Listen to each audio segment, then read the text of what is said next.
Welcome to opening day of the 2015 North American League Championship Series. The fans are fired up and showing some love to their favorite teams. Lots of them piled in here today, ready for some league action. And of course, we do have Cloud9 loading in onto the stage, checking their equipment, preparing for a much-awaited showdown that will come shortly. And then Loco Doco giving some last-minute advice to the shot caller of TSM Bjergsen for this all-important season opener. And ladies and gentlemen, for the first time ever, the NALCS kicks off with a 10-team format. We've got 3 new squads and a multitude of new faces, 2 of whom are former world champions. But all of them are ready to battle it out for glory. The North American LCS starts right now. As time goes on, I've noticed that it gets more and more competitive. Last year at PAX, every single one of those matches were extremely close. Last season, I definitely thought we were a top team. We're not all there. All that really matters for CLG this year is just results. I think a lot of people were happy and content that we got to the quarterfinals and we took a game off White. And we feel like that wasn't good enough. I'm very excited to be playing LCS this season. There's so many new teams. You have players from EU, China, and Korea, so it's like the melting pot. It's the American dream. We get to see more teams play, more variety of champions. If we come out strong, then that will surprise the other teams and force them to rethink how they stand against us. All these teams, they're like, we're gonna roster change, we're gonna be really, really good, we're gonna get hyped again, and then we're gonna get smashed by TSM this year. It's really important that I make the best out of my 1 year. I am ready for the challenge. I'm hoping to make some plays. The dream is alive. Let's go, baby.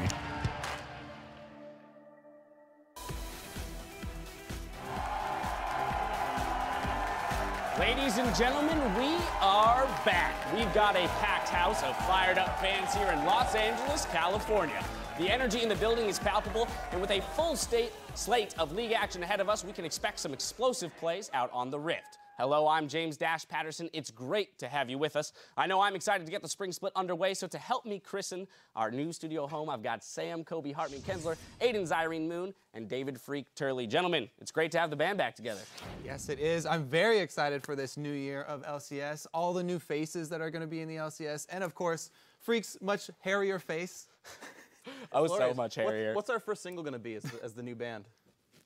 Ah, ooh, that's a good question. The name of the band is definitely going to be Kobe and the Other Guys, though. Kobe and the Other Guys? I've been here longer than you. How do you get to be the front man? I don't know about that one. My face. This is a good way to make enemies at the start of the season there, Kobe. We're casting later today. I'm going to beat you up.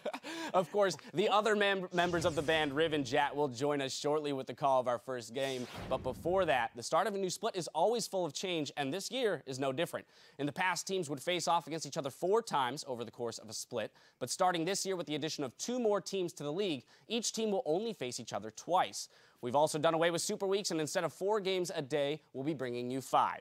Now, to set the stage, let's run through the teams that will be making up the LCS. To start, let's go with what's the same. At the top of the list is the defending champions, Team Solo Mid, followed by Cloud9, Counterlogic Gaming, and Dignitas. Curse are now operating under the newly minted Team Liquid. Evil Geniuses are Winter Fox, and LMQ have taken the name Team Impulse. Then joining the league is Team 8, who knocked out Complexity in the promotion tournament, with Coast returning to the LCS through the expansion tournament, along with Curse Academy, who now answer to the name Gravity.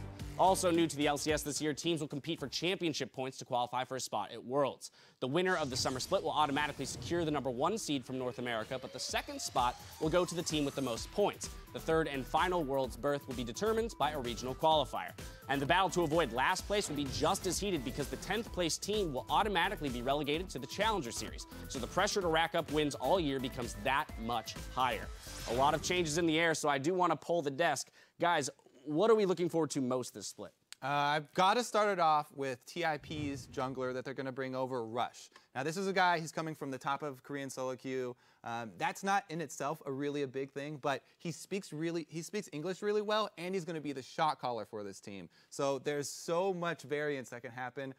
with the start of the season for these guys, I think that there's a lot of weight on Rush's shoulders. I'm really excited to see if he can actually come from solo queue as a jungler and translate that into competitive, because solo queue jungling is so much different than competitive game jungling. Sure, of course it is. And I'm actually interested in the other guys who have weight in their shoulders. We've got 2 former world champions, Impact and Piglet, though they won't be here with us this week. These guys were at the top of the game. They didn't even qualify for Worlds last year. They got a new shot in the LCS here. What kind of impact are they going to have? And the third is another player I really want to watch his rise is Smithy on CLG. Back in Season 3, he was the #2 jungler in North America behind Meteos. What's he done in the last year? Is he going to bring the rise of CLG? He clearly did well in the tryouts. How are these guys going to kind of bring their careers back up? And I want to look at some new faces here. We have 3 new teams, but I kind of want to focus on Cali Trolls. Top laner here. He had the most kills in the Challenger series as a top laner, which is a big feat in and of itself. And he brings this new aggression. I believe he's the only hyper-aggressive, innovative top laner in the North American LCS. And top lane is really shifting its meta. We're seeing Lissandras, we're seeing Azirs. It's not those tanky top laners anymore, or those like moderate lane bullies. So he's able to play things like the Fizz, the Vladimir, the Cho'Gath that he wants to bring out. And I want to see how he leaves his mark on the scene in that 1 year that he has. And of course, the players are not the only new faces we're seeing this year. This year, the coaches get to be on the stage for Champion Select. So how big of an impact do we actually expect this to have? It's going to be this big. It's going to be really big. All right, measurable. Oh, we yeah.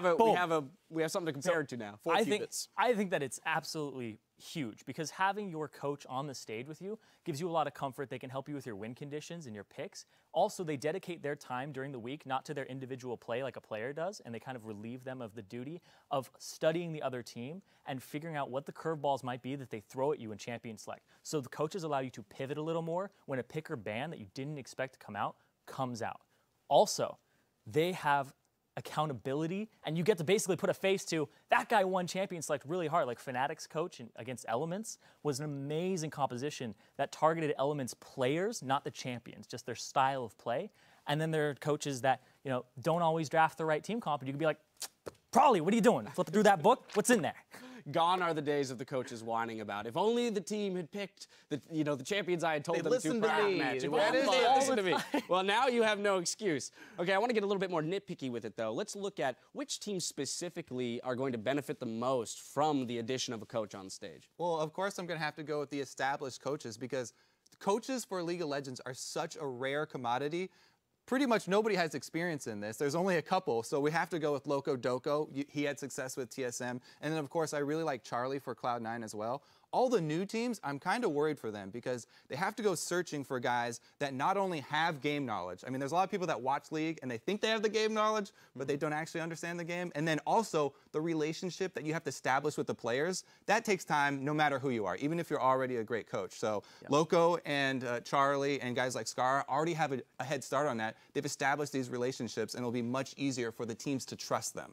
I think there's 2 teams as well that come in with I want to believe really good coaching talent. So there's Team Impulse, who've got Fly, former mid laner for Jin Air over back in Korea before it was called what it is now. And also Winterfox, they've got Paragon, who played for Incredible Miracle. So these are 2 players that have played in an atmosphere where a coach sits behind them during Champ Select. Can they translate into their own coaching style? Yeah, and I want to see if they get the rapport with the players that they need that you were talking about as well, because that's really big. And also moderating or mediating interpersonal relationships within the players can always be a big task. And I want to see if the coaches are up to it. Yeah, I guess there's no arguing the established coaches, as we've already seen Loco Doco have a major effect on the success of TSM. The newer ones, though, I'll be very curious to see how they shape up throughout the season.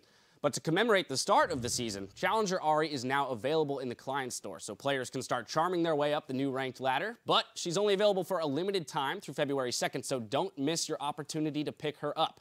Or, if you fancy yourself a whiz with words, send your thoughts to our Twitter question of the day, and if your answer makes it onto our broadcast, you'll win yourself a Challenger Ahri skin. Today we want to know what has you the most excited about the 2015 NALCS and why. Now there's no wrong answer, so take a minute and tweet what has you hyped to @LolEsports and use the hashtag LCS. And remember, if you see any jaw-dropping plays, you can share those by tweeting hashtag LCS Big Plays. After you've thrown your hat into the ring on Twitter, head over to LOL Esports for our 2015 power ranking outlining the 20 most dangerous teams from around the world. Also, there you can get all the stats, VODs, and in-depth analysis you've come to know and love.